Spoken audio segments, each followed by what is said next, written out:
ঘরেই তৈরি করুন রেস্টুরেন্টের স্বাদের মশলা পনির। এই রেসিপি এতটাই সহজ যে মাত্র 10 মিনিটেই এটি বানিয়ে নিতে পারবেন। রান্নাটি করার জন্য প্রথমে আমি 500 গ্রাম ফ্রেশ পনির কেটে নিয়েছি। তার সাথে 2 চামচ নারকেল কোড়া, পোস্ত, কাজু বাদাম, কাঁচা লঙ্কা, সাথে কিছুটা জল ও 2 চামচ টক দই দিয়ে একটি পেস্ট তৈরি করে নেব। এবার কড়াইয়ে সাদা তেল ও কিছুটা ঘি গরম করে পনিরগুলিকে ভেজে নেব। এবার 2টি এলাচ, দারচিনি, শুকনো লঙ্কা ও তেজপাতা ফোড়নের জন্য দিয়ে 1 চামচ আদা বাটা ও জিরে গুঁড়ো দিয়ে দেব। এখন টমেটো কুচি অ্যাড করে 1 চামচ লঙ্কা গুঁড়ো, কাশ্মীরি লঙ্কা গুঁড়ো ও লবণ দিয়ে আবারও কিছুক্ষণ ভেজে হলুদ গুঁড়ো অ্যাড করে দেব।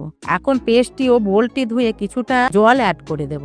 এখন আবারও কিছুটা লবণ দিয়ে পনিরগুলি অ্যাড করে 5 মিনিটের জন্য ঢাকা দিয়ে দেব। রান্নাটি ফিনিশ করার জন্য সামান্য পরিমাণে ঘি, 4 থেকে 5 ফোঁটা কেওড়া জল, সামান্য কসুরি মেথি ও ধনেপাতা কুচি দিয়ে দিলেই পুরোপুরি তৈরি মশলা পনির রেসিপি।